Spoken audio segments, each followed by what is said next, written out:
being said, let's get into it. Welcome, my friends, to the Socratic Ducky, Chapter 20, Objective Morals and the Fish Slapping Dance.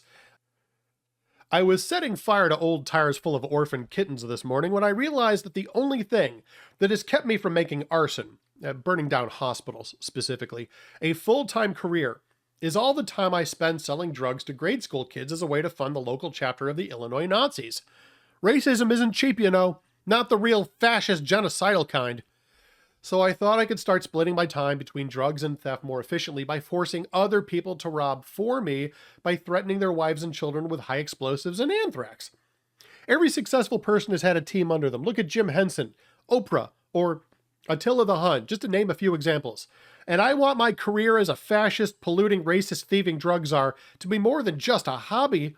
I want it to be really big, because I want the world to be a better place. It's a lot of work, but I feel like it's the right thing to do. Okay, none of that was true. However, I think it served to give everyone something they found to be, let's call it, a non-preferred lifestyle choice. What I mean is, you found something in that paragraph which you feel is wrong. But in modern America, we're not allowed to say things like wrong or wicked, unless we mean that Broadway musical / movies.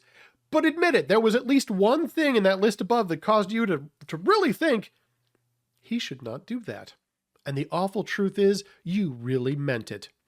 Despite the various postmodern or politically correct gurus who have taken over our universities, airwaves, and periodicals, everyone still believes that there is right and wrong, good and evil, even if they say they don't. Getting them to admit it is fairly easy.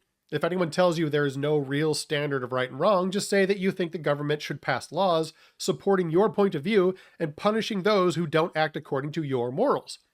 Any postmodern thinker, sober enough to comprehend the cut of your jib, will climb up onto the nearest coffee table and monologue ad nauseum about how wrong and evil that would be.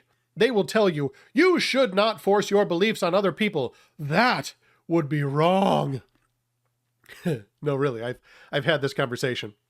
I've also had the one where my liberal friends start saying, people who believe stereotypes are stupid. And I said, yes, they suck, every single one of them. I hate them too. And she suddenly understood what I was saying and refused to talk to me anymore. You might be thinking, everyone seems to think that some things are right and some things are wrong. So what? I thought you were going to prove the existence of God. And you are correct. In fact, by pointing out that everyone does have a moral code, I have begun to prove the existence of God. This is what is known as the moral argument. It's pretty simple. It goes like this. If God does not exist, objective moral values do not exist. Number 2, objective moral laws do exist. Therefore, God must exist.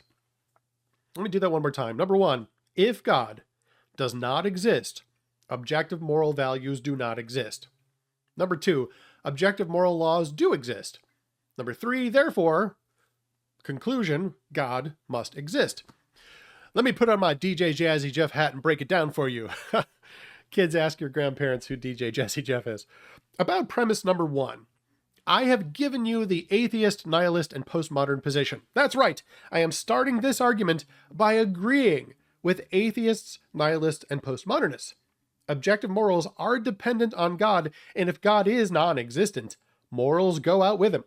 It's on my next 2 points that we will part ways. Our atheist friends would say, since there is no God, there is no binding moral law. I will show that, since there is a binding moral law, there must be a God. As a quick metaphor, we are saying, if there are no light bulbs in the basement, it will be dark. The atheist then says, it is dark, hence no light bulbs. And the Christian is saying, who says hence anymore? But then he also says, because we know there is light in the basement, we know there must be functioning light bulbs, which are on. Also, this metaphor is about the logic of the argument. I'm not saying that God is somehow like a light bulb. Don't read too much into it. The point is, the atheist is looking into the basement, claiming he can see everything, but also claiming that it is dark and devoid of any source of light. Thus, his own claims prove he is asserting something he knows not to be true, or more realistically, he is saying there is no right and wrong, and to teach people there is wrong, and you should not do it because it would be wrong. That's literally what they're doing, kids. So again, number 1, if God does not exist, objective moral values do not exist. Number 2, objective moral laws do exist. Number 3, therefore God must exist. The fight starts at premise 2 because this is where a lot of people lose the plot. In short, they argue that morals are not objective, meaning they are not true facts like how many miles away the moon is or what you get when you subtract 4 from 7. But rather they say morals are personal feelings, like whether you should put ketchup on a Chicago-style hot dog. I'm always told no, but I do it anyway. Don't you judge me. For example, if you steal from me, you will justify it by saying there was some great need which made it okay, or I had more than was fair, or you had been drinking and mistook yourself for the federal government, etc. You will defend your actions and reject the idea that you are guilty and worthy of punishment. However, the truth is found not in our actions, but in our reactions. Everyone will prove by his reactions that he believes in objective morals. For this experiment, you will need a postmodernist and a 300-pound tuna fish on ice.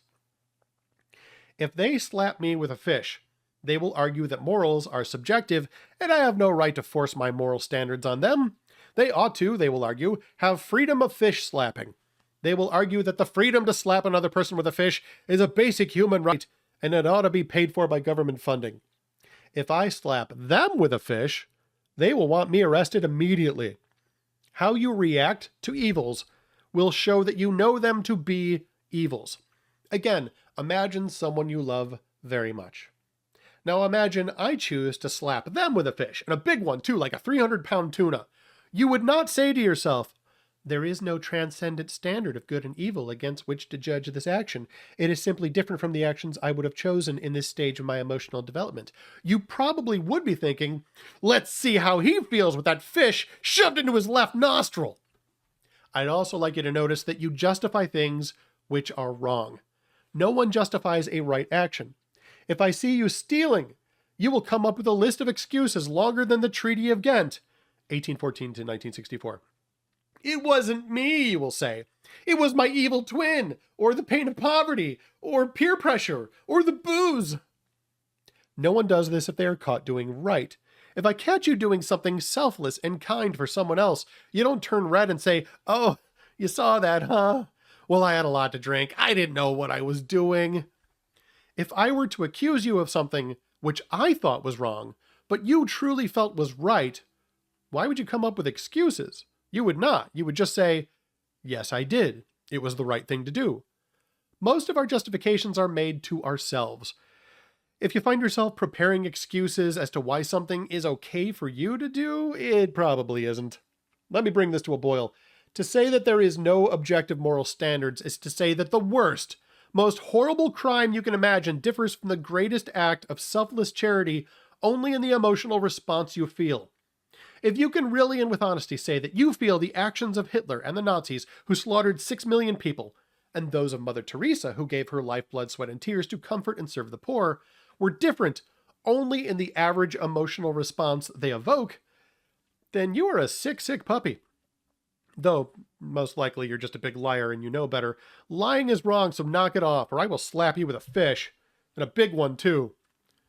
Just as soon as this tire fire stops burning. Jesus loves you is the message we send. Thanks for letting me be your rent-a-friend. You're listening to Rent-a-Friend Radio.